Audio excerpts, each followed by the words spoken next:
അനിയുടെയും നന്ദുവിൻ്റെയും മറ്റൊരു സ്റ്റോറിയിലേക്ക് എല്ലാവർക്കും സ്വാഗതം. അങ്ങനെ നമ്മുടെ ഗോവിന്ദൻ്റെ അരികിലേക്ക് ചെല്ലുമ്പോൾ ഗോവിന്ദനും കനകയും തറപ്പിച്ച് പറയുന്നുണ്ട്, ആ വീട്ടിലേക്ക് എന്തായാലും നന്ദുവിനെ പറഞ്ഞു ഞാൻ ഉദ്ദേശിക്കുന്നില്ല എന്ന്. ഇത്ര നാളും കാണാത്ത ഒരു മുഖഭാവമായിരുന്നു കേട്ടോ അങ്ങോട്ടേക്ക് കയറി ചെല്ലുമ്പോൾ നമ്മുടെ അനിയുടേത്. കാരണം അനി അത്രത്തോളം നന്ദുവിനെ സ്നേഹിക്കുന്നുണ്ടല്ലോ. അവൻ്റെ ക്ഷമ നശിച്ചു. കഴിഞ്ഞ 1.5 വർഷമായിട്ട് അവൻ ഇതിൻ്റെ പിന്നാലെ നടക്കുകയാണല്ലോ. അതുകൊണ്ട് തന്നെ ഇവരോട് കർക്കശമായിട്ടാണ് കേട്ടോ അനി സംസാരിച്ചത്. എനിക്ക് അവളെ വേണം എന്ന് തന്നെ പിടിവാശിയോട് സംസാരിക്കുകയായിരുന്നു. എന്നാൽ ഗോവിന്ദനും കനകവും പറയുന്നുണ്ട്, ഇല്ല, ഞങ്ങൾ സമ്മതിക്കില്ല. നന്ദുവിനെ സിയെ കൂടെ കെട്ടിക്കാനാണ് ഞങ്ങളുടെ താല്പര്യം എന്ന് പറഞ്ഞിട്ട് ഇനി ഞങ്ങളെ ബുദ്ധിമുട്ടിക്കരുതെന്ന് പറഞ്ഞിട്ട് അവിടുന്ന് പറയുമ്പോൾ അനിയാണെങ്കിൽ ശരി, ഇനി ഇതിനായിട്ട് ഞാൻ പിന്നാലെ നടക്കില്ല എന്നും പറഞ്ഞുകൊണ്ട് അവിടുന്ന് കരഞ്ഞോനാട്ടോ ഇറങ്ങിപ്പോകുന്നത്. ആ കരഞ്ഞുള്ള പോക്ക് കണ്ടപ്പോൾ ശരിക്കും നമുക്ക് നന്നായിട്ട് ഫീൽ അടിച്ചിട്ടുണ്ട്. കാരണം അത്രത്തോളം അനി നന്ദു സ്നേഹിക്കുന്നുണ്ട്. 2 വീട്ടുകാരെയും പിടിവാശിയും അവരോരോ സ്വാർത്ഥതയ്ക്ക് വേണ്ടിയിട്ട് ഇവർ രണ്ടുപേരെയും പ്രണയവും അവരുടെ സ്നേഹവും കണ്ടില്ലെന്ന് നടിക്കാട്ടോ എല്ലാത്തിനും കാരണം നമ്മുടെ നയനയാണെന്ന് തന്നെ വേണമെങ്കിൽ പറയാം. നയന ഒന്ന് സ്ട്രോങ് ആയിട്ട് നിൽക്കുകയാണെങ്കിൽ ഉറപ്പായിട്ടും ഈ കല്യാണം നടക്കും. പക്ഷെ നയന ഒട്ടും തന്നെ താല്പര്യം കാണിക്കുന്നുമില്ലല്ലോ. ആദർശ് പോലും ഇവർക്ക് വേണ്ടി 90% അനുകൂലിക്കുന്നുണ്ടെങ്കിൽ പോലും നയനയാണ് അപ്പോഴും ബാക്കി 10% ഇട്ട് അവനെ താഴ്ത്താൻ നിൽക്കുന്നത്. അങ്ങനെ മുത്തശ്ശൻ്റെ മനസ്സിലാണെങ്കിൽ നന്ദുവിനോട് പ്രത്യേക ഒരു താല്പര്യം ഉണ്ടല്ലോ. അതുകൊണ്ട് തന്നെ സമ്മതിക്കുമായിരിക്കും. പക്ഷെങ്കിൽ നയനെ ഒന്ന് മുൻകൈ എടുക്കണം. നവിക്കും നന്ദുവിനെ അങ്ങോട്ടേക്ക് കൊണ്ടുവരാൻ തന്നെയാണ് താല്പര്യം. അങ്ങനെ അനി ആകെപ്പാടെ വിഷമിച്ച് പുറത്തേക്ക് പോയിരിക്കുകയാണ്.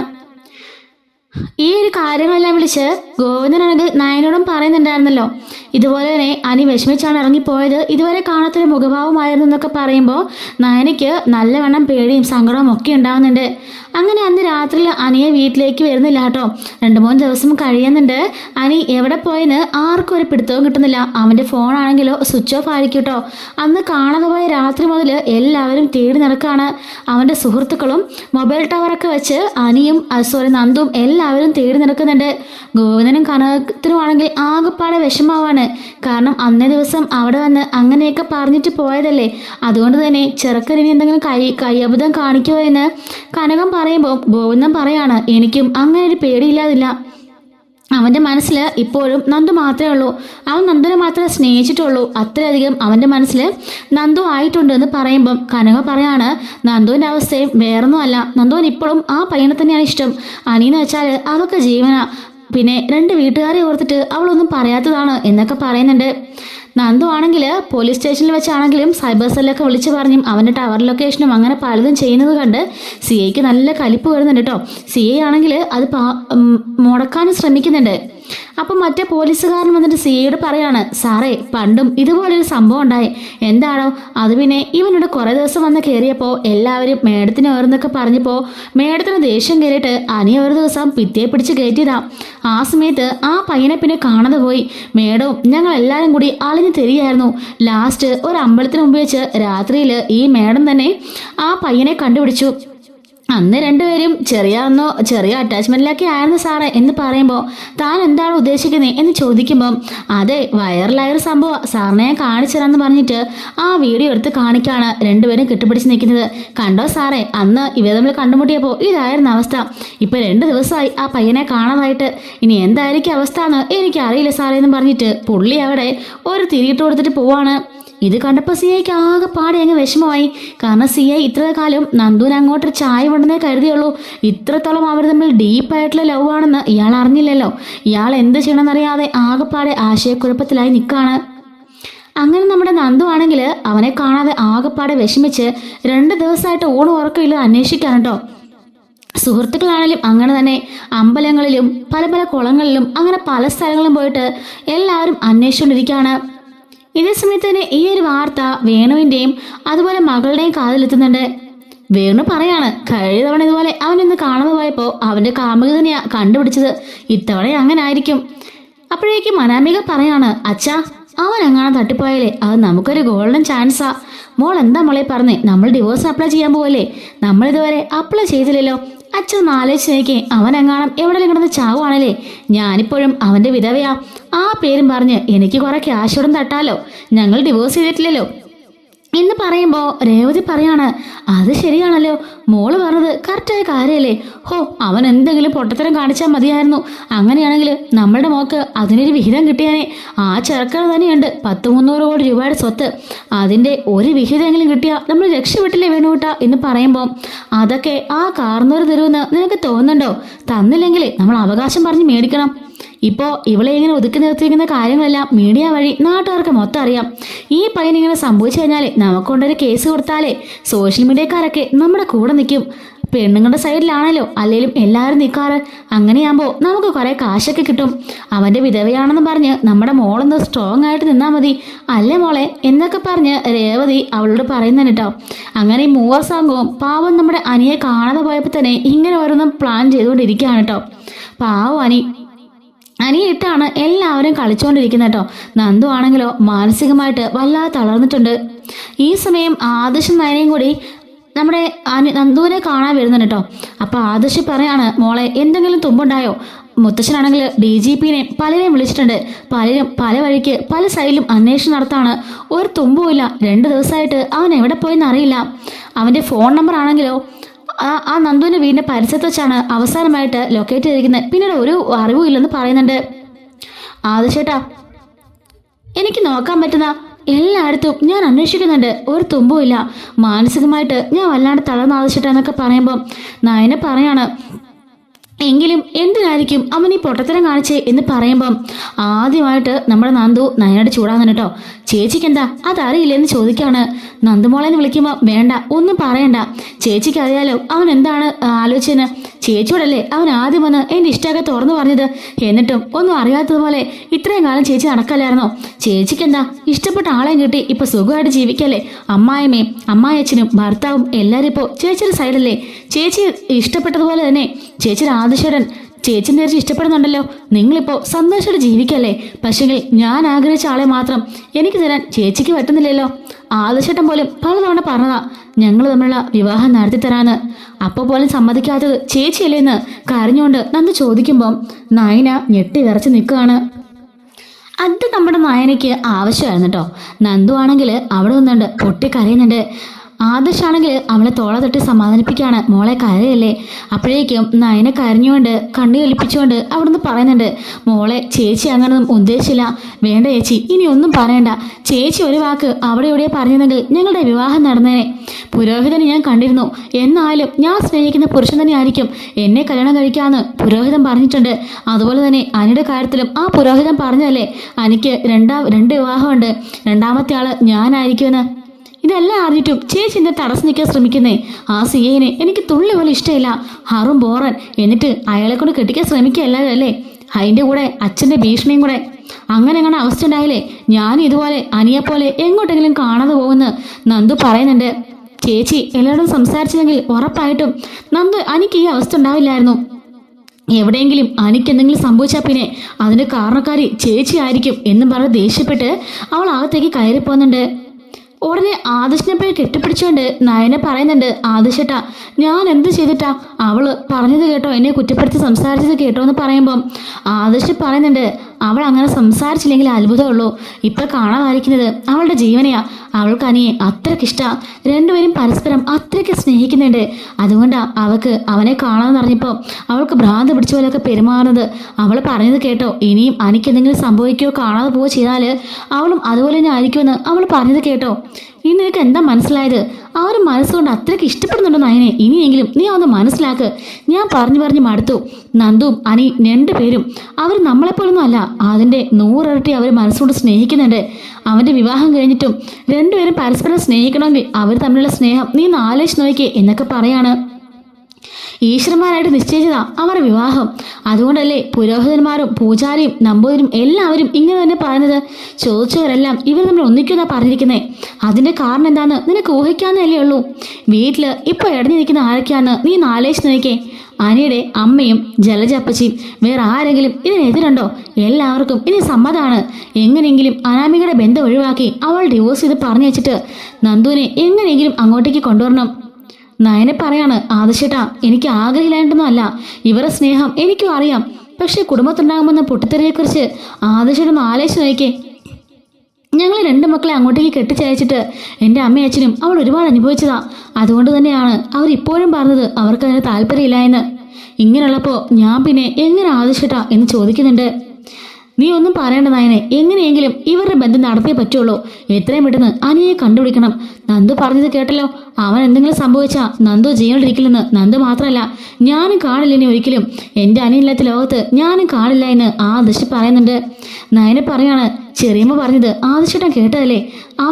അവന് നന്ദുവിനെ വിവാഹം കഴിച്ച ആ നിമിഷം ആത്മഹത്യ ചെയ്യുന്ന ചെറിയമ്മ പറഞ്ഞിരിക്കുന്നേ. അപ്പൊ പിന്നെ എന്താ ആദിശേട്ടാ ചെയ്യാ? എനിക്കത് സഹിക്കാനാവുന്നില്ല ആദിശേട്ടാ എന്നൊക്കെ പറയുമ്പോൾ ആദിശ് പറയാണ്, നന്ദുവിനെ അനി ആദ്യം എത്രയും പെട്ടെന്ന് കണ്ടെത്തണം, അതിനുശേഷം ബാക്കി കാര്യമൊക്കെ ആലോചിക്കാം എന്ന് പറയുന്നുണ്ട്. മുത്തശ്ശനും വീട്ടിലെ ജയനും അജയനും എല്ലാവരും ആകെപ്പാടെ വിഷമിച്ച് ടെൻഷൻ അടിച്ച് നടക്കുന്നുണ്ട്. 2 ദിവസമായിട്ട് പയ്യനെ കാണുന്നില്ലല്ലോ. മുത്തശ്ശനാണെങ്കിൽ വിളിക്കാൻ പറ്റുന്ന എല്ലായിടത്തും വിളിക്കാം കേട്ടോ. DGPനെയും അതുപോലെ മുകളിലുള്ള ഉദ്യോഗസ്ഥന്മാരും എല്ലാവരെയും വിളിക്കാണ്. ചെക്ക് പോസ്റ്റുകളും അങ്ങനെ പല സ്ഥലങ്ങളിലും പോലീസുകാരെല്ലാം അവനെ അന്വേഷിക്കുന്നുണ്ടെങ്കിലും ഒരറിവുമില്ല കേട്ടോ. ഇവനത് എവിടെ പോയെന്ന് ആർക്കും ഒരു പിടുത്തവും കിട്ടുന്നില്ല. മുത്തശ്ശനാണെങ്കിൽ ആളിരുന്ന് ആകെപ്പാടെ വിഷമിച്ച് ഇങ്ങനെ ആലോചിച്ചുകൊണ്ടിരിക്കുകയാണ്. മുത്തശ്ശനാളും പൊട്ടി പൊട്ടി കരയുന്നുണ്ടോ. ജാനകി അപ്പോൾ എൻ്റെ മോൻ പോയതിന് കാരണം ആ നന്ദുവാ, അവൾ ഒറ്റ എഴുത്തിയാ അവന് പോകാൻ കാരണം എന്ന് പറയുമ്പോഴേക്കും മുത്തശ്ശൻ ഒരു വരവ് വരും കേട്ടോ. ചാടി എണീച്ച് ജാനകിനെ അടിക്കാൻ പോകുന്നതിൽ വര വന്നവളുടെ മുഖത്ത് നേരെ കൈ ചൂണ്ടിക്കൊണ്ട്, മിണ്ടി പോകരുത് നീ താടകെ, നീ ഒറ്റ എടുത്ത് ഇതെല്ലാം ഉണ്ടാക്കി വെച്ചത് എന്ന് പറയുമ്പോഴത്തേക്കും ജാനകി ഞെട്ടി വിറച്ച് നിൽക്കാം കേട്ടോ. ജലജയും പറയാമെന്ന ജലജയാണെങ്കിൽ വായു അടിച്ച് മിണ്ടാതെ പുറകെ പോയി നിൽക്കുന്നുണ്ട്. എല്ലാവരും ഞെട്ടി സ്തബ്ധരായിട്ട് നിൽക്കുമായിരിക്കും. ആദിശൻ നായനും എല്ലാവരും ഉണ്ട് കേട്ടോ. കാരണം മുത്തശ്ശൻ ആദ്യമായിട്ടാണ് ഇങ്ങനെയൊക്കെ ജാനകിയോട് പെരുമാറുന്നത്. മുത്തശ്ശി വന്ന് മുത്തശ്ശൻ്റെ കയ്യിൽ ഇങ്ങനെ പിടിപ്പിക്കുമ്പോൾ പിന്നെ എങ്ങനെ ഞാൻ പറയാതിരിക്കും? നീ ഒന്ന് ചോദിക്കൂ വസുന്ധരെ, നിന്റെ മരുമകളല്ലേ? ഇത്രയും കാലം മരുമകളാണെന്നും പറഞ്ഞ് കാണുന്നെല്ലാം ഞാൻ മിണ്ടാതിരിക്കായിരുന്നു. പക്ഷേ ഇവളുമാരൊന്നും അതിന് സമ്മതിക്കില്ല. ഇവളുടെ മകൻ ചെത്താലും കുഴപ്പമില്ല, അവന്റെ ആഗ്രഹം ഇവർക്ക് സാധിച്ചെടുക്കാൻ പറ്റില്ല പോലും, ഇറങ്ങിക്കൂടി ഇവിടുന്ന് എന്നൊക്കെ പറഞ്ഞ് മുത്തശ്ശൻ ചാടി കളിക്കുന്നുണ്ടോ. മുത്തശ്ശന്റെ ഈ ഒരു ബഹളം കണ്ട് ഞെട്ടി നിൽക്കാട്ടോ ജാനകി. നീ എന്താ പറഞ്ഞത്? നന്ദു ഇങ്ങോട്ടേ കയറിയാൽ നീ ആത്മഹത്യ ചെയ്യുന്നോ? എങ്കിൽ പിന്നെ ആദ്യം നീ പോയി അത് ചെയ്യാം, അതായിരിക്കും നല്ലത്. പണ്ട് അജയനെ കെട്ടാൻ വേണ്ടി നീ ഇതുപോലെ ആത്മഹത്യ ഭീഷണി മുഴക്കിയായിരുന്നല്ലോ. അങ്ങനാണല്ലോ ഞങ്ങളെല്ലാവരും കൂടി നിന്നെ കെട്ടിച്ചു വെച്ചത്. എന്നിട്ടിപ്പോ അജയന്റെ ജീവിതത്തിലും ഒരു സമാധാനമില്ല. പിന്നെ നീ എന്തിനാ ഇങ്ങനെ ജീവനോടിരിക്കുന്നത് എന്ന് ചോദിക്കുമ്പം ജാനകിക്ക് അങ്ങ് വല്ലാണ്ടാവുകയാണ്. അന്ന് നീ എത്രമാത്രം അജയനെ സ്നേഹിച്ചു എന്ന് നിനക്ക് ഓർമ്മയുണ്ടോ? നീ ഒന്ന് ചിന്തിച്ചു നോക്ക്. പണ്ട് നിനക്ക് അജയനെ വലിയ ഇഷ്ടമായിരുന്നു. കെട്ടിച്ചു തരില്ലെന്ന് 2 കുടുംബക്കാരും പറഞ്ഞപ്പോ നീ എന്തുമാത്രം ബഹളം ഉണ്ടാക്കി. അവസാനം നീ ആത്മഹത്യക്ക് വരെ ചെയ്യാൻ പോയില്ലേ? അതേ അവസ്ഥ തന്നെയാണ് നിന്റെ മകനും നിന്റെ നന്ദു. ഇപ്പോ നീ ഒന്ന് ആലോചിച്ച് നോക്ക്.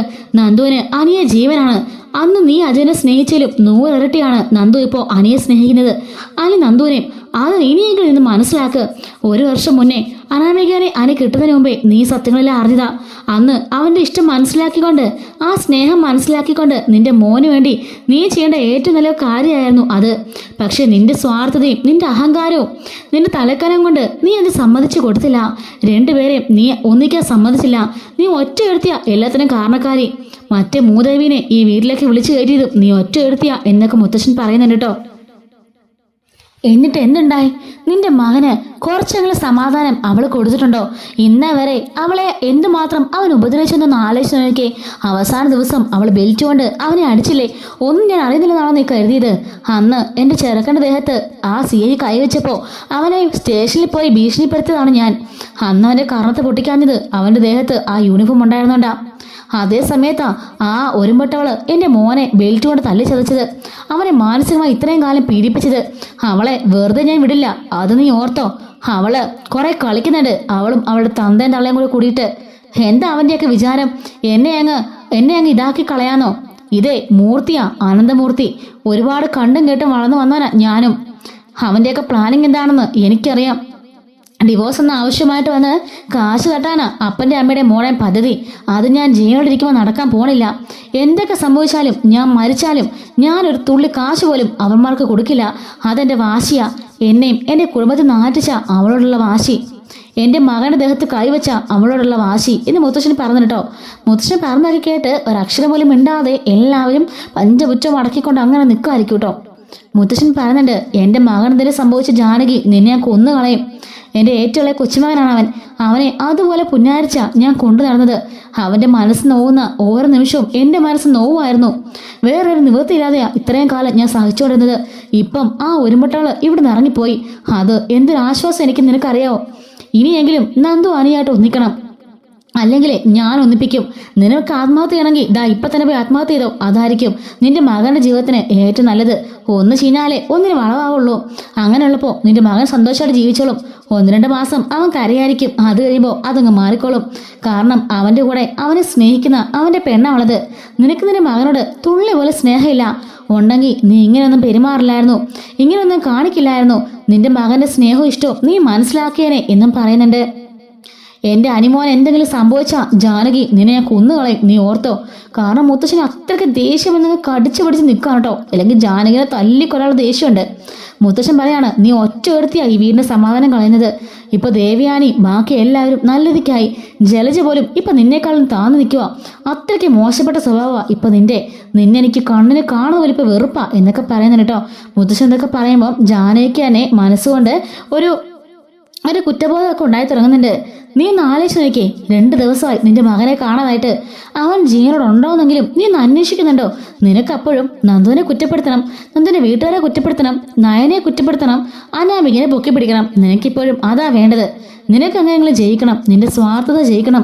നന്ദു ഒരിക്കലും ഇങ്ങോട്ടേക്ക് വരാൻ പാടില്ല. നിന്റെ മനസ്സിൽ അത് മാത്രമേ ഉള്ളൂ. പക്ഷെ നിന്റെ മകൻ ഇപ്പോൾ നിനക്ക് എന്തെങ്കിലും സംഭവിച്ചിട്ടുണ്ടെങ്കിലും നീ ആലോചിക്കുന്നുണ്ടോ? ആ നന്ദു ഉണ്ടല്ലോ കരഞ്ഞുകൊണ്ട് ഓടി നടക്കുന്നത് ഞാൻ ഇത് കണ്ണുകൊണ്ട് കണ്ടതാ. 2 ദിവസമായി ആ കുട്ടി ഊണും ഉറക്കമില്ല നടക്കാൻ ഇറങ്ങിയിട്ട്. 2 ദിവസം നൈറ്റ് പെട്രോളിങ്ങിന് ഇറങ്ങിയിരിക്കുകയാണ്. അതുപോലെ തന്നെ ഭക്ഷണം കഴിച്ച് 2 ദിവസമായെന്ന് പറഞ്ഞിട്ട് അവർ അച്ഛനമ്മയൊക്കെ നയനെ വിളിക്കുന്നത് ഞാൻ കേട്ടു. ആ കുട്ടി അതുപോലെ നടക്കാണ് അവൾ സ്നേഹിച്ച പുരുഷന് വേണ്ടിയിട്ട്. അവരുടെ വീട്ടുകാരെല്ലാം പ്രാർത്ഥനയോടിരിക്കുക. എല്ലാവരും പ്രാർത്ഥനയോട് അവനെ തേടിക്കൊണ്ടിരിക്കുക. അപ്പോ നിനക്കിവിടെ നന്ദു അത് ചെയ്തു, നന്ദു ഇത് ചെയ്തു, നന്ദിന് അപ്പൻ അങ്ങനെ ചെയ്തു, നന്ദിന് അമ്മ അങ്ങനെ ചെയ്തു, ചേച്ചിമാർ അങ്ങനെ ചെയ്തു, നാളെ ഉണ്ടോടി നിനക്ക് എന്ന് ചോദിക്കാണ്.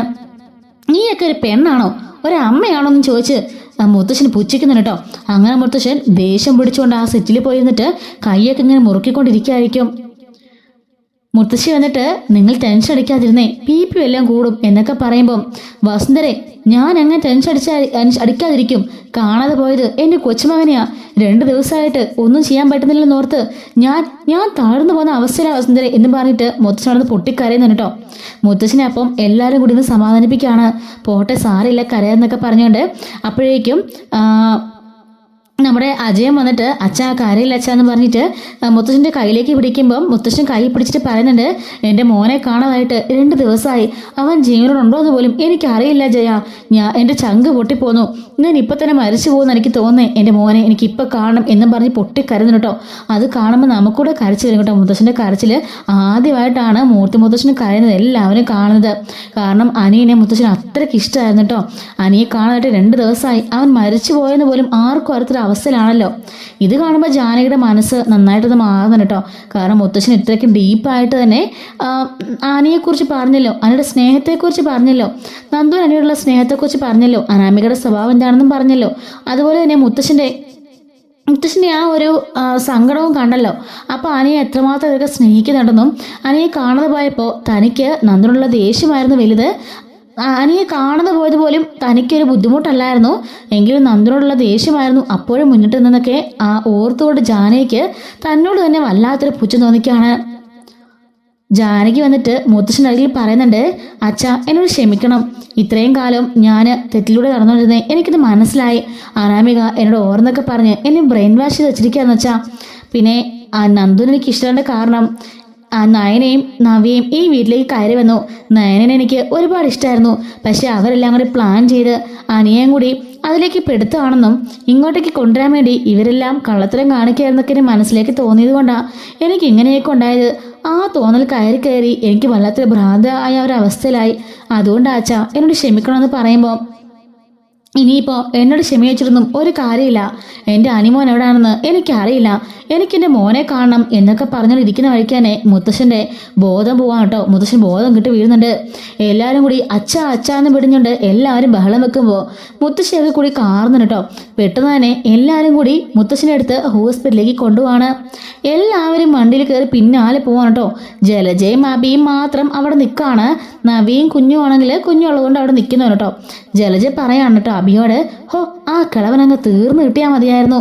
ഇതും കേട്ടുകൊണ്ട് നവി എന്നിട്ട് പറയുന്നുണ്ട്, ഛേ നിങ്ങൾക്ക് ഇങ്ങനെ പറയാൻ തുള്ളി പോലും നാണമില്ലേ, ഉളുപ്പില്ലെന്ന് ചോദിക്കുമ്പോൾ, ആ നീ ഇപ്പം ഇങ്ങനെയൊക്കെ പറയും, പണ്ടിങ്ങനൊന്നും അല്ലായിരുന്നല്ലോ. ആ കിളവൻ ചെത്താലേ നിനക്ക് നിന്റെ കുഞ്ഞിനും എന്തെങ്കിലും കിട്ടുള്ളൂ, അത് നിനക്ക് ഓർമ്മ വേണം. ഛേ നാണമില്ല നിങ്ങൾക്ക് ഇങ്ങനെ പറയാനായിട്ട്. നിങ്ങളെ സ്വന്തം മോളെ പോലെയല്ലേ ഇത്രയും കാലം ആ മുത്തശ്ശൻ കൊണ്ടു നടന്നത്. ഒന്ന് ആലോചിച്ച് നോക്കിയേ, ഒന്നുമില്ലാതിരുന്ന നിങ്ങളെ ഇത്ര വലിയ മണിമാളയെ കൊണ്ടുവന്ന് ഇതൊക്കെ തന്നെ ജീവിപ്പിച്ചില്ലേ, ഒരു കല്യാണം കഴിപ്പിച്ചില്ലേ, പിന്നെ നിങ്ങൾക്ക് എന്താ വേണ്ടത്? എന്നിട്ട് നാണമില്ലാതെ പറഞ്ഞു കേട്ടില്ലേ ഛേ എന്ന് പറയുമ്പോൾ, എന്ത് തന്നു നീ പറഞ്ഞത്? ആദർശിനും അനിക്കും കൊടുത്ത പോലെ എന്തെങ്കിലും ഒരു സ്ഥാനം എൻ്റെ മോന് കൊടുത്തിട്ടുണ്ടോ? ആ ദേവ്യാനിക്കും ജാനയ്ക്കും കൊടുത്ത പോലെ എന്തെങ്കിലും സ്ഥാനം എനിക്ക് എന്നിട്ടുണ്ടോ? ഞാൻ അവൾ സ്വന്തം മോളെ പോലെ വളർത്തിയതല്ലേ, അതിനേക്കാളും സ്വാതന്ത്ര്യമുണ്ട് ആ മരുമകൾക്ക്. അപ്പോഴേക്കും നവി പറയാണ്, ഇപ്പൊ തന്നെ മുത്തശ്ശൻ പറഞ്ഞത് കേട്ടല്ലോ, അങ്ങനെ ഉണ്ടാവുന്നില്ലെങ്കിൽ അതിന് കാരണക്കാരി നിങ്ങൾ തന്നെയാ. നിങ്ങളും നിങ്ങളുടെ മോന്റെ സ്വഭാവം കാരണമാ മുത്തശ്ശൻ നിങ്ങളെ ഇത്രത്തോളം വെറുക്കുന്നത്. അല്ലെങ്കിൽ എപ്പോഴും ഇവിടുന്ന് അടിച്ചിറക്കിയനെ. നിങ്ങളുടെ ഒരുപാട് സ്നേഹത്തിന്റെ കാര്യമൊക്കെ മുത്തശ്ശി പറഞ്ഞത് ഞാൻ കേട്ടിട്ടുണ്ട്. നിങ്ങളെ ഒരുപാട് ഇഷ്ടമായിരുന്നെന്നും ഈ നിൽക്കുന്ന അഭിനയം ഒരുപാട് സ്നേഹമായിരുന്നെന്നും നിങ്ങൾക്കൊരു വേർത്തേസം തോന്നാതിരിക്കാൻ വേണ്ടി നിങ്ങളെ കൊഞ്ചിച്ച് വഷളാക്കിയതാണെന്നൊക്കെ മുത്തശ്ശൻ പറഞ്ഞത് ഞാൻ കേട്ടിട്ടുണ്ട്. എന്നിട്ട് അദ്ദേഹത്തിന് വയ്യാതെ പോയപ്പോൾ പറഞ്ഞത് കേട്ടില്ലേ, സ്വത്ത് കിട്ടില്ലേ പോലും. എനിക്ക് അദ്ദേഹത്തിന് സ്വത്ത് പോലും വേണ്ട. ഞാൻ ഈ വീട്ടിൽ അവരുള്ളിടത്തോളം കാലം ജീവിക്കും, എനിക്ക് അത് മതി. എനിക്ക് ആഹാരം കഴിക്കാൻ ഭക്ഷണവും ഉടുക്കാനുള്ള വസ്ത്രവും ബാക്കി എല്ലാ സൗകര്യങ്ങളും ഉണ്ട്. എനിക്ക് അത് തന്നെ ധാരാളം. അല്ലാതെ ഒരുപാട് ക്യാഷ് ഒന്നും വേണമെന്ന് എനിക്കിപ്പോൾ ആഗ്രഹമില്ല എന്നും പറഞ്ഞിട്ട് ദേഷ്യപ്പെട്ട് അവിടുന്ന് പോകുമ്പോൾ ജലജ പറയാണ്, ഹോ ഇവളൊക്കെ മാറിയൊരു മാറ്റം. അവി പറയാണ്, അവ നമുക്ക് കാര്യമാക്കണമേ. ഹോ എങ്ങനെയെങ്കിലും അങ്ങേരും തീർന്നിരുന്നെങ്കിൽ. തീർന്നാലും നമുക്ക് പ്രശ്നമാമേ, കാരണം ആദർശനാണല്ലോ അങ്ങനെല്ലാം എഴുതി കൊടുക്കാൻ പോണത്. എന്തായാലും ഇപ്പോൾ ഒന്നും എഴുതി വെച്ചിട്ടില്ലടാ, അതുകൊണ്ട് എല്ലാവർക്കും ഒരുപോലെ തന്നെ വീതിച്ച് കിട്ടും. ഒന്ന് കേസ് കൊടുത്താൽ മതി എന്നും പറഞ്ഞുകൊണ്ട് ജലജയൊക്കെ കൂടി മുത്തശ്ശൻ മരിക്കാൻ വേണ്ടി നിൽക്കുകയാണ്. ഇതേ സമയത്ത് തന്നെ ഹോസ്പിറ്റലിലേക്ക് കൊണ്ടുവന്നുണ്ട്. എത്രയും പെട്ടെന്ന് ICUയിലേക്ക് കയറ്റിക്കൊള്ളാൻ അവർ പറയാം കേട്ടോ. ചെറുതായിട്ട് ഒരു അറ്റാക്ക് വന്നിട്ടുണ്ട് എന്നും മൈനർ അറ്റാക്ക് ആണെന്നും ഡോക്ടർ പറയുന്നുണ്ട്. ഇത് കേട്ട് എല്ലാവരും അവിടെ നിന്ന് പൊട്ടിക്കറിയായിരിക്കും കേട്ടോ. എന്താണ് കാണുന്ന ഡോക്ടർ ചോദിക്കുമ്പോൾ ഇതുപോലെ അനിയെ കാണാനായിട്ട് 2 ദിവസമായെന്ന് പറയാണ്. ഇതുവരെ കണ്ടുകിട്ടില്ലെന്ന് ചോദിക്കുമ്പം ഇല്ല ഇതുവരെ കണ്ടുകിട്ടിട്ടില്ല, എന്ത് സംഭവിച്ചെന്ന് ആർക്കും അറിയില്ല എന്നും ആദർശ് പറയാൻ കേട്ടോ. അങ്ങനെ എല്ലാവരും ആകെപ്പാടെ സങ്കടപ്പെട്ട് ഐസിന് മുമ്പിൽ ഇങ്ങനെ നിൽക്കായിരിക്കും. ഈ സമയത്ത് ആദർശ് ജയനോട് പറയുന്നുണ്ട്, അച്ഛാ ഞാനും പോട്ടെ, നന്ദനും കൂടെ പോയിട്ട് എങ്ങനെയെങ്കിലും അവനൊന്ന് അന്വേഷിച്ച് കണ്ടുപിടിക്കട്ടെ. മുത്തശ്ശൻ കണ്ണു തുറക്കുമ്പോൾ മുത്തശ്ശന് മുമ്പിൽ അനി കാണണം എന്നും പറഞ്ഞുകൊണ്ട് ആദർശ് ആണെങ്കിൽ അവിടുന്ന് അബി ഇല്ലല്ലോ, ആദർശും അതുപോലെ തന്നെ അജയനും കൂടി കൂടിയിട്ട് അവിടുന്ന് പോവാണ്. ജയനാണെങ്കിൽ ആശുപത്രി തന്നെ അവിടെ നിൽക്കുമായിരിക്കും കേട്ടോ. അങ്ങനെ നന്ദു ആണെങ്കിൽ പല സ്ഥലങ്ങളിലും നന്ദിൻ്റെ ഫ്രണ്ട്സിനെയും അതുപോലെ തന്നെ പോലീസുകാരെയും കുട്ടിയൊക്കെ അന്വേഷിക്കുന്നുണ്ടെങ്കിലും ഒരറിവുമില്ല. ഈ സമയത്ത് നന്ദിൻ്റെ ഫോണിലേക്ക് ഒരു കോൾ വരുന്നുണ്ട് കേട്ടോ. പുഴയിൽ ഒരു ജഡം പൊങ്ങിയെന്ന് പറഞ്ഞുകൊണ്ട്. ഇത് കേട്ട് നന്ദു ആകെപ്പാടെ ബോധം കെട്ട് വീഴാൻ പോകുന്നുണ്ട്. അപ്പോഴേക്കും എല്ലാവരും കൂടി നന്ദുവിനെ പിടിച്ച് എണീപ്പിക്കാൻ കേട്ടോ. എന്നിട്ട് ആ ലേഡി പോലീസാണ് നന്ദിന് വെള്ളമൊക്കെ കൊടുക്കുന്നുണ്ട്. അപ്പോഴേക്കും അങ്ങോട്ടേക്ക് ആദർശ് വരുന്നുണ്ട്. എന്ത് നന്ദു എന്താ പറ്റിയെന്ന് ചോദിക്കുകയാണ്. മറ്റേ പോലീസുകാരൻ പറയുന്നുണ്ട്, സാറേ എന്താണെന്നറിയില്ല, ഒരു കോൾ വന്നോടനെ മേഡം കുഴഞ്ഞു വീണെന്ന് പറയുന്നുണ്ട്. ഇന്നലെ തൊട്ട് ആഹാരമൊന്നും കഴിച്ചില്ല നന്ദു, അതുകൊണ്ടായിരിക്കും പറഞ്ഞുകൊണ്ട് ആദർശാണെങ്കിൽ അവൾക്ക് വെള്ളവും ആഹാരമൊക്കെ കൊടുക്കാൻ ശ്രമിക്കുമ്പം എനിക്ക് ആഹാരമൊന്നും വേണ്ടെന്ന് പറഞ്ഞിട്ട് അവൾ കുറച്ച് വെള്ളം മാത്രം മേടിച്ച് കുടിക്കുകയാണ്. ആരാ ഫോൺ വിളിച്ച് എന്നെ സംഭവിച്ചെന്ന് ആദർശ് ചോദിക്കുമ്പോഴേക്കും ആദർശേട്ടാന്ന് പറഞ്ഞുകൊണ്ട് നന്ദു ആദർശിനെ കെട്ടിപ്പിടിച്ച് കരയുന്നുണ്ട് കേട്ടോ. എന്ത് നന്ദു മോളെ എന്താ കാര്യം എന്ന് ചോദിക്കുമ്പം പുഴയിൽ ഒരു ജഡം പൊങ്ങിയെന്ന് പറഞ്ഞ് വിളിച്ചു, എനിക്കത് കാണാൻ പോകാൻ വയ്യ ആദർശേട്ടാ, അങ്ങനെ എനിക്ക് സംഭവിച്ചാൽ ആ നിമിഷം തന്നെ ഞാൻ എൻ്റെ ജീവൻ അവസാനിപ്പിക്കുമെന്ന് നന്ദു പറയുന്നുണ്ട്. ഇത് കേട്ടതോടെ കോൺസ്റ്റബിളിനൊക്കെ മനസ്സിലാവുന്നുണ്ട്.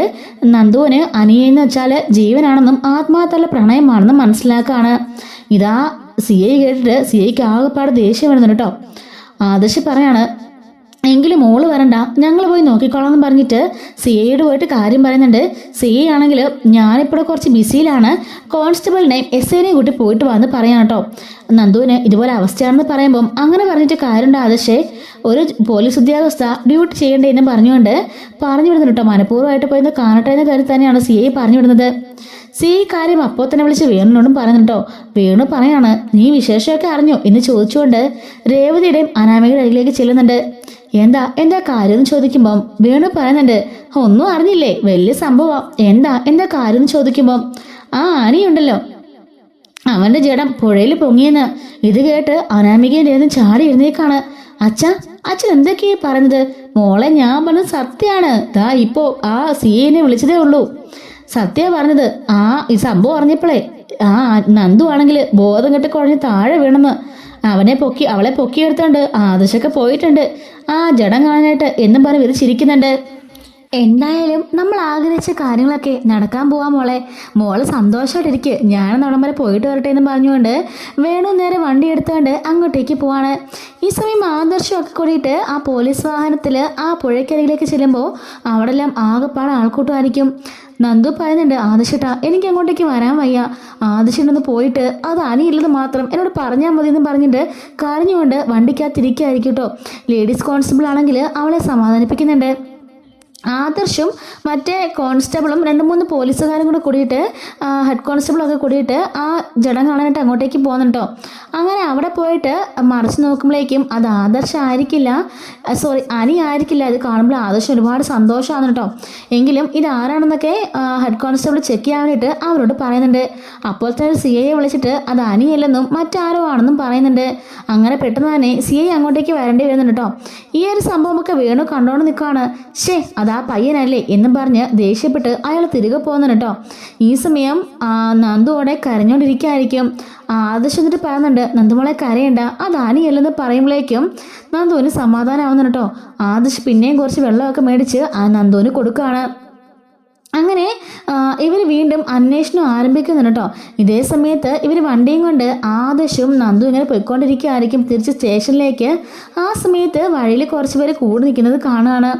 അവിടെ എന്തോ ആക്ഷൻ ആണെന്ന് തോന്നുന്നു പറഞ്ഞുകൊണ്ട് ഇവരങ്ങോട്ടേക്ക് ചെല്ലുമ്പോഴേക്കും റോഡ് സൈഡിലായിട്ട് ചെറിയൊരു കാടിൻ്റെ അടുത്തായിട്ട് ആൾക്കാരൊക്കെ നിൽക്കായിരിക്കും കേട്ടോ. എന്താ സംഭവം, എന്താ കാര്യം ചോദിക്കുമ്പം ദേ ഇവിടെ ഒരു പയ്യൻ കുടിച്ച് ബോധം കെട്ട് കിടക്കുകയാണെന്ന് പറയുന്നുണ്ട്.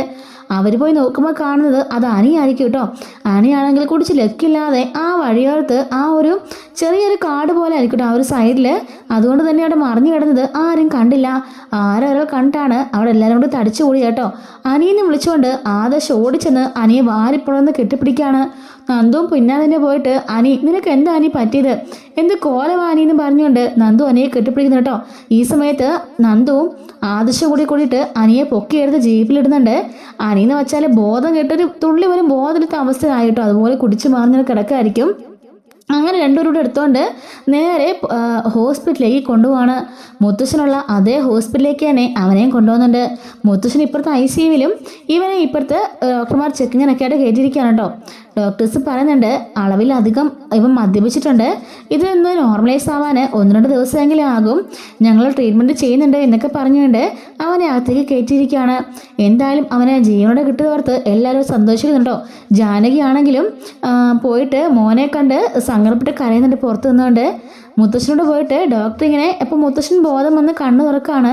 ഈ സമയം ആദർശും നന്ദു അകത്തേക്ക് കയറുന്നുണ്ട്. മുത്തശ്ശ എനിക്ക് കുഴപ്പമൊന്നുമില്ല, അവൻ മദ്യപിച്ച് ഒരു റോഡ് സൈഡിൽ കിടക്കായിരുന്നു. 2 ദിവസമായിട്ട് അവന് ഇതുപോലെ മദ്യപിക്കാതിരിക്കണം, അതുകൊണ്ടാണ് അവൻ്റെ ബോഡി നല്ല വീക്കാ. ഡോക്ടർ അപ്പുറത്ത് പരിശോധിച്ചുകൊണ്ടിരിക്കുകയാണെന്ന് പറയുമ്പം എൻ്റെ കൊച്ചുമോനിക്ക് ഇപ്പം തന്നെ കാണണമെന്ന് പറയുന്നുണ്ട്. ഡോക്ടർ പറയാണ്, സോറി സാർ, ഇപ്പോൾ ഇവിടുന്ന് എഴുന്നേക്കാൻ പാടില്ല, സാറിനിപ്പോൾ ഒരു മൈനർ അറ്റാക്ക് കഴിഞ്ഞിരിക്കുക, അതുകൊണ്ട് തന്നെ സാറിപ്പോൾ ഇവിടുന്ന് എണീക്കാൻ പറ്റില്ല, ഒരാഴ്ച കംപ്ലീറ്റ് റെസ്റ്റ് വേണമെന്നൊക്കെ പറയുമ്പം എൻ്റെ കൊച്ചുമോനെ ഒന്നെനിക്ക് കാണണമെന്ന് പറയാണ്. ആദർശ് പറയുന്നുണ്ട് എനിക്ക് ബോധം വന്നതുകൊണ്ട് തന്നെ ഞങ്ങൾ ഇങ്ങോട്ടേക്ക് കൊണ്ടുവരാം മുത്തശ്ശ എന്ന് പറയുമ്പം നന്ദുവിൻ്റെ മുഖവും ആ ഒരു നിപ്പൊക്കെ കണ്ടിട്ട് മുത്തശ്ശൻ ചോദിക്കുന്നുണ്ട്, മോൾ ആഹാരം കഴിച്ചിട്ട് എത്ര ദിവസമായെന്ന്. നന്ദു മിണ്ടാതെ നിൽക്കുമ്പം ആദർശ് പറയാണ്, മുത്തശ്ശ 2 ദിവസമായിട്ട് ഇവൾ ആഹാരം കഴിച്ചിട്ടില്ല, മുമ്പേ ഒന്ന് ബോധം കെട്ട് വീഴുകയും ചെയ്തു, ഇനിയിപ്പോൾ അനിയെ കണ്ടെത്തിയല്ലോ, അതുകൊണ്ട് എന്തെങ്കിലും പോയിട്ട് ഇവക്ക് വാങ്ങിച്ചു കൊടുക്കട്ടെ എന്ന് പറഞ്ഞിട്ട് ആദർശ് പുറത്തേക്ക് പോവാണ്. ഈ സമയത്ത് അവിടെ കരഞ്ഞുകൊണ്ടിരിക്കുന്ന ജാനകിയെ കണ്ട് നന്ദു ഒന്നും മിണ്ടാതെ പോകുമ്പോൾ ആദർശ് അവളെ താങ്ങി പിടിച്ച് കൊണ്ടുവന്നത് നയനെ കാണുന്നുണ്ട്. എന്താ ആദർശിട്ടാ നന്ദു എന്താ സംഭവിച്ചതെന്ന് ചോദിക്കുമ്പോൾ നീ തന്നെ ചോദിക്കേ, നിന്റെ അനിയത്തി ആഹാരം കഴിച്ചിട്ട് 2 ദിവസമായെന്ന് പറയുന്നുണ്ട്. മോളെ എന്തൊക്കെയാ കേൾക്കുന്നേ, നീ എന്തിനാ ആഹാരം കഴിക്കാതെന്ന് ചോദിക്കുമ്പം എനിക്ക് എന്ത് സംഭവിച്ചെന്നറിയാതെ ഞാൻ എങ്ങനെ ചേച്ചി ആഹാരം കഴിക്കുന്നേ എന്ന് ചോദിക്കാണ്. ഈ ഒരു ചോദ്യം നമ്മുടെ ജാനകി അവിടെ ഇരുന്ന് കേൾക്കുന്നുണ്ട്. അനിയാണെങ്കിലോ മരണത്തിന്റെ മുഖാമുഖം കണ്ടിട്ടാണല്ലോ അന്ന് കിടക്കുന്നത്. ഇതുപോലെ മദ്യപിച്ച് ഇങ്ങനെ ലെക്കെട്ട് കിടക്കുമല്ലേ. ഇതോർത്ത് ജാനകി അവിടുന്ന് വിതുമ്പിക്കരയുമ്പം അജയൻ പറയുന്നുണ്ട്, നിന്റെ ഒറ്റ വാശി കാരണം എൻ്റെ മകന്റെ ജീവിതവും അവന്റെ ജീവനും ഇല്ലാതാവുകയാണ്. നീ മരിക്കുകയാണെന്ന് പറഞ്ഞില്ലേ, അച്ഛൻ പറഞ്ഞല്ലേ നീ അത് ചെയ്തോ, അതൊരു നല്ലത്, എനിക്കെൻ്റെ മകനെയെങ്കിലും കിട്ടുമല്ലോ എന്നും പറഞ്ഞുകൊണ്ട് ആ അജയൻ അവിടുന്ന് കരയുമ്പം ജാനകി ആണെങ്കിൽ കരയില്ലേ എന്ന് പറയുന്നുണ്ട്. നീ കണ്ടോ നന്ദമോളുടെ സ്നേഹം, നീ കണ്ടോ, 2 ദിവസമായിട്ട് അവൾ ആഹാരം കഴിച്ചിട്ടില്ല, അവൻ എന്തോ സംഭവിച്ചെന്ന് പറഞ്ഞിട്ട് അവൾ തല ഇറങ്ങി വീഴുകയും ചെയ്തു. അത്രയ്ക്കും ബോൾഡായ പെൺകുട്ടി ഇങ്ങനെ മാറണമെന്നുണ്ടെങ്കിൽ അവളുടെ മനസ്സിൽ എത്രമാത്രം നമ്മുടെ മകൻ സ്വാധീനിച്ചിട്ടുണ്ടെന്നും അവളുടെ മനസ്സിൽ എന്തോരം ഇഷ്ടമുണ്ടെന്നും നീ ഒന്ന് ആലോചിച്ച് നോക്ക്. ഇതെല്ലാം ആലോചിച്ചതിന് ശേഷം മാത്രം നീ അവരെ സ്വീകരിച്ചാൽ മതി എന്നൊക്കെ പറയുന്നുണ്ട്. അങ്ങനെ നയനെ പോയിട്ട് നമ്മുടെ നന്ദുവിന് ആഹാരമൊക്കെ വാങ്ങിച്ചു കൊടുക്കുകയാണ്. ആഹാരമെല്ലാം കഴിച്ച് കഴിയുമ്പോഴേക്കും നന്ദുവിന് നല്ലതായിട്ട് ക്ഷീണമൊക്കെ ആവുന്നുണ്ടോ, എങ്കിലും വന്ന് ഹോസ്പിറ്റലിൽ തന്നെ അവളെ നോക്കിയിരിക്കായിരിക്കും. നേരെ ജാനകിയും നന്ദുവും ഇരിക്കുന്നുണ്ട്. 2 പേർക്കും അങ്ങോട്ടും ഇങ്ങോട്ടും ഒന്നും മിണ്ടാൻ പറ്റുന്നില്ല കേട്ടോ. ഈ സമയത്ത് അനിക്ക് ബോധം വന്നെന്ന് പറഞ്ഞിട്ട് പോലീസുകാർ ഡോക്ടർ പറയുമ്പം നന്ദു ആട്ടോ ചാടി എഴുന്നേക്കുന്നത്. നന്ദു പെട്ടെന്ന് തന്നെ അങ്ങോട്ടേക്ക് ഓടിച്ചെല്ലുന്നുണ്ട്. ഓടിച്ചെന്ന് അവളും ആ ഒരു മുറിയിലേക്ക് കയറുമ്പം ജാനകി അവിടെ നിന്ന് എഴുന്നേക്കായിരിക്കും. ജാനകി പെട്ടെന്ന് തിരിച്ചോടെ ഇരിക്കുന്നുട്ടോ. അജയൻ ചോദിക്കാണ്, എന്താ നീ നിന്റെ മോൻ്റെ അടുത്തേക്ക് പോകുന്നില്ലെന്ന് ചോദിക്കുമ്പോൾ ജാനകി ഒന്നും മിണ്ടാവാതിരിക്കുന്നുണ്ട്. ഈ സമയത്ത് ആദർശ് പറയുന്നുണ്ട്, ആരും അങ്ങോട്ടേക്ക് പോകണ്ട, നന്ദു ഒന്ന് സംസാരിച്ച് നോക്കട്ടെ, എന്താന്ന് നമുക്ക് മനസ്സിലാകാൻ സാധിക്കുള്ളൂ എന്ന് പറയുമ്പം ജാനകിയും ഒന്നും മിണ്ടുന്നില്ല കേട്ടോ. കാരണം ജാനകിക്ക് അപ്പോൾ ചെറിയൊരു സോഫ്റ്റ് കോർണറൊക്കെ ഉണ്ട്, അതുകൊണ്ടായിരിക്കാം. നന്ദു പോയിട്ട് അനിയുടെ മുഖത്ത് നോക്കി ഒരൊറ്റ അടി കൊടുക്കുന്നുണ്ട്. നീ എന്ത് പണിയാടാ കാണിച്ചത്, 2 ദിവസമായിട്ട് എന്തൊക്കെ സംഭവിച്ചെന്നൊക്കെ അറിയുമെന്ന് ചോദിക്കുമ്പം നീ എന്ത് സംഭവിക്കാനാ, എൻ്റെ ജീവിതമാണല്ലോ എല്ലാവരോടും തട്ടുകളിക്കുന്നത്, ഞാനില്ലാണ്ടായാൽ നിങ്ങൾക്ക് എല്ലാവർക്കും സമാധാനമാവുമല്ലോ, നിനക്ക് ആ CA കിട്ടി സുഖമായിട്ട് ജീവിക്കാം, നിന്റെ അച്ഛനമ്മയ്ക്കും കുഴപ്പമില്ല, എൻ്റെ അമ്മയ്ക്ക് ഞാൻ പോയാലും കുഴപ്പമില്ല, അനാമിക എന്നെ സ്വീകരിച്ചാൽ മതിയല്ലോ, നിന്നെ കെട്ടിക്കൊണ്ട് വരണ്ടല്ലോ, അതും സമാധാനമാവും, എൻ്റെ വീട്ടുകാർക്ക് സമാധാനമാവില്ലോ എന്ന് പറയുമ്പം മുത്തശ്ശന് സംഭവിച്ച കാര്യങ്ങളും അമ്മയ്ക്കുണ്ടായ മാറ്റങ്ങളും മുത്തശ്ശൻ അനുഭവിച്ചതും ആകെ എല്ലാ കാര്യങ്ങളും നന്ദു പറയുന്നുണ്ട്. എനിക്കെൻ്റെ മുത്തശ്ശനെ ഇപ്പം തന്നെ കാണുമെന്ന് പറയുമ്പം ഡോക്ടർ പറയുന്നുണ്ട്, അനി ഇപ്പോൾ എഴുന്നേക്കാറായിട്ടില്ല, കുറച്ചൊന്ന് കഴിഞ്ഞോട്ടെ, ഞങ്ങൾ അദ്ദേഹത്തിൻ്റെ കാര്യമൊക്കെ പറഞ്ഞ് മനസ്സിലാക്കിയിട്ടുണ്ട്, അദ്ദേഹത്തിന് ചെറിയൊരു അറ്റാക്ക് വന്നതാ, ഇനി അങ്ങനെ വിഷമിപ്പിക്കാൻ എന്നാൽ അത് കൂടുതൽ വഷളാവും, അദ്ദേഹത്തിൻ്റെ പ്രായവും അദ്ദേഹത്തിന് വന്നിട്ട് പോയ അസുഖത്തെക്കുറിച്ചൊക്കെ എല്ലാവർക്കും അറിയാമല്ലോ, അതുകൊണ്ട് അതൊക്കെ അറിഞ്ഞുകൊണ്ട് വേണം അദ്ദേഹത്തോട് പെരുമാറാനായിട്ട്, ഇനി ഇങ്ങനൊന്നും ഉണ്ടാവരുത്, അദ്ദേഹത്തിന് മനസ്സിന് വിഷമിപ്പിക്കരുത്, നിങ്ങളെയൊക്കെ ഒരുപാട് സ്നേഹിക്കുന്ന ഒരു മനുഷ്യനാത് എന്നൊക്കെ പറഞ്ഞ് ഡോക്ടർ അവിടെ നിന്ന് ഇറങ്ങിപ്പോവാണ്. ഈ സമയത്ത് അനി അവിടെ എഴുന്നേറ്റ് ചാരിയിരിക്കായിരിക്കും. നന്ദു പറയുന്നുണ്ട്, 2 ദിവസം നീ എവിടെ ആയിരുന്നു അനി, ഞങ്ങൾ എന്തുമാത്രം അന്വേഷിച്ചു, എന്തുമാത്രം വിഷമിച്ചു നിനക്കറിയാമല്ലോ, നീ എന്തിനാ നന്ദു വിഷമിക്കുന്നേ, നിനക്ക് ഇപ്പോഴും വലുത് ആ CA ആണല്ലോ, അയാളെ കെട്ടാണ്ടല്ലേ ഇപ്പം എല്ലാവരും ഒരുങ്ങി നിൽക്കുന്നേ, ഞാൻ നിന്നോട് പറഞ്ഞു എനിക്ക് അയാളെ കെട്ടണമെന്ന്, എനിക്ക് അയാളുടെ യാതൊരു താല്പര്യമില്ല, അച്ഛനമ്മയൊക്കെ പറയുമ്പോൾ ഞാൻ എന്ത് ചെയ്യാൻ പറ്റും, നിന്നെ കെട്ടണമെന്ന് പറഞ്ഞ് നിന്റെ വീട്ടിലേക്ക് എനിക്ക് വരാൻ പറ്റുമോ, നിന്റെ അമ്മയോട് ആത്മഹത്യ നിൽക്കുകയല്ലേ, പിന്നെ ഞാൻ എന്ത് ചെയ്യണം എന്ന് ചോദിക്കുകയാണ് നന്ദു. അനി പറയുന്നുണ്ട്, എനിക്ക് അറിയില്ല നന്ദു, ഞാൻ മാനസികമായി തളർന്നിരിക്കുക, എനിക്കൊരു ലക്കവും ഇല്ല, മരിക്കട്ടെ എന്ന് കരുതി തന്നെയാണ് ഞാൻ അങ്ങനെയൊക്കെ ചെയ്തത്. ഒരു ദിവസം ഒരു ഹോട്ടലിൽ ഞാൻ പോയി മുറിയെടുത്തു, അവിടെ ഇരുന്ന് ഫുള്ളേ മദ്യപിച്ചു, അവിടെ നിന്ന് ഇറങ്ങിയിട്ട് എവിടെയൊക്കെയാണ് പോയി മദ്യപിച്ചു, എവിടെ നിന്നും എനിക്കറിയില്ല, നിന്റെ കൂട്ടുകാർ എനിക്ക് മദ്യം തരില്ലെന്ന് പറഞ്ഞു, അതുകൊണ്ടാണ് ഞാൻ പോയത്, ഇന്നലെ മൊത്തം ഞാൻ എവിടെയൊക്കെ നടന്ന് കുടിച്ചിട്ട് എപ്പോഴവിടെ പോയി വീണേന്നൊന്നും എനിക്കറിയില്ലെന്ന് പറയുന്നുണ്ട്. നന്ദു ഉടനെ അവനെ ആ ഒരു ഹോസ്പിറ്റലിൽ വെച്ചെന്നെ കെട്ടിപ്പിടിക്കുന്നു കേട്ടോ. എന്നിട്ട് പറയുന്നുണ്ട്, ഞാൻ നിന്നെ അല്ലാതെ മറ്റാരെ വിവാഹം കഴിക്കില്ല, നീ ദയവ് ചെയ്ത് ഇങ്ങനെയൊന്നും ചെയ്യരുതേ, എൻ്റെ മനസ്സിൽ നിന്നോട് ജീവിതത്തിൽ സ്നേഹമുണ്ട്, നിനക്ക് ഒരുപാട് ഇഷ്ടമാണ്, അതിനെയെങ്കിലും നീ ഒന്ന് മനസ്സിലാക്ക്, എൻ്റെ അവസ്ഥ കൊണ്ടല്ലേ എന്നൊക്കെ പറഞ്ഞ് അവനെ കെട്ടിപ്പിടിച്ചുകൊണ്ട് പൊട്ടിക്കരയുന്നുണ്ട്. ആ ഒരു കഥവിൻ്റെ വാതിക്കെന്നും ഈ ഒരു കാഴ്ച ആദർശും അജയനൊക്കെ കാണുന്നു കേട്ടോ. അജയനും ആദർശും അവിടെ നിന്ന് നീങ്ങിപ്പോവാണ്.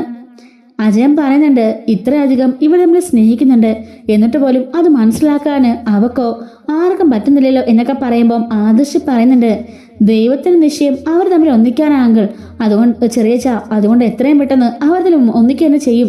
അല്ലെ ചെറിയച്ഛൻ കണ്ടോ, അതും ചെറിയമ്മയുടെ ആശീർവാദത്തോടു കൂടി എന്നും ആദർശ് പറയുന്നുണ്ട്. അങ്ങനെ നന്ദുവും അനി അവിടെ നിന്ന് കെട്ടിപ്പിടിച്ച് പൊട്ടിക്കരയാണ് കേട്ടോ. അനി പറയുന്നുണ്ട്, ഈ ഒരു സ്നേഹം നീ നേരത്തെ കാണിച്ചിരുന്നെങ്കിൽ ഇങ്ങനൊന്നും സംഭവിക്കില്ലായിരുന്നു. നന്ദു പറയാണ്, ഞാൻ എന്ത് ചെയ്യാനാ, നിന്റെ അമ്മ ഇപ്പോഴും പുറത്തിരിക്കുന്നുണ്ട്. ഞാനിങ്ങോട്ട് കയറി നിന്നപ്പോൾ തന്നെ അമ്മ എന്ത് വിചാരിച്ചെന്നൊന്നും എനിക്കറിയില്ല. തിരിച്ചില്ലുമ്പോൾ നിന്റെ അമ്മ വിഷയം ഉണ്ടാക്കുമെന്നും എനിക്കറിയില്ല. പക്ഷെ നിന്നെ കാണണമെന്ന് എനിക്ക് തോന്നി, നിന്റെ സംസാരിക്കണമെന്ന് തോന്നി എന്നും പറഞ്ഞുകൊണ്ട് അനിയുടെ നെറ്റിയിൽ ഒരു ഉമ്മയും കൊടുത്തിട്ട് നന്ദു അവിടെ നിന്ന് ഇറങ്ങി കരഞ്ഞുകൊണ്ട് ഇറങ്ങി വരുന്നുണ്ട്. പുറത്തിറങ്ങി വന്നിട്ട് ആദർശിനോട്, ആദർശിട്ടാ ഞാൻ പോവാ, ഡ്യൂട്ടി സമയത്താണ് വന്നത്, ഞാൻ തിരിച്ചു പോവാന്ന് പറഞ്ഞിട്ട് അവൾ അവിടെ നിന്ന് ഇറങ്ങി പോവായിരിക്കും കേട്ടോ. ജാനകി ഒന്നും തന്നെ പറയുന്നില്ല. ഇതേ സമയത്ത് തന്നെ അനിയാണെങ്കിൽ ആദർശിനെ വിളിക്കുന്നുണ്ട്, എനിക്ക് മുത്തശ്ശനെ കാണുമെന്ന് പറയാണ്. അങ്ങനെ അവിടുന്ന് പതിയെ അവനെ എണീപ്പിച്ചുകൊണ്ട് മുത്തശ്ശനെ കാണിക്കാൻ കൊണ്ടുപോകാട്ടോ. അപ്പോഴേക്കും അവിടെ എല്ലാവരും വരുന്നുണ്ട്. മുത്തശ്ശൻ ചോദിക്കുകയാണ്, നീ എവിടെ പോയിരുന്നു മോനെ, 2 ദിവസമായിട്ട് നിന്നെ കാണാതെ.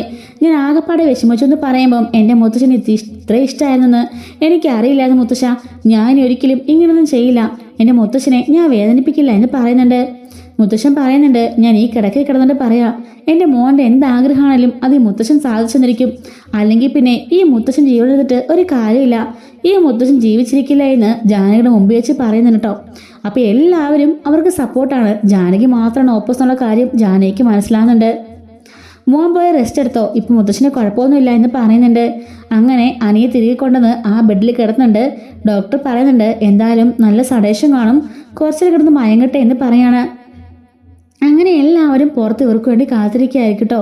ജാനകിയുടെ മാറ്റം അതെങ്ങനെ സംഭവിക്കും, എങ്ങനെ ഇരിക്കട്ടെ വിവാഹം, എല്ലാം നമ്മൾ അടുത്തൊരു വീഡിയോയിൽ ഡേറ്റിലായിട്ട് പറയുന്നതാണ് കേട്ടോ. ഇതിപ്പോൾ ഒരുപാട് ലെങ്തി ആയി പോയെന്നറിയാം. ഇത്രയും നേരം ക്ഷമയോടെ കേട്ടിരുന്ന എല്ലാവർക്കും ഒരുപാട് നന്ദിയുണ്ട്. ചാനൽ സബ്സ്ക്രൈബ് ചെയ്യാത്തതാണെങ്കിൽ ഒന്ന് സബ്സ്ക്രൈബ് ചെയ്തും ലൈക്ക് ചെയ്തും ഒന്ന് സപ്പോർട്ട് ചെയ്യണേ. Thanks for watching.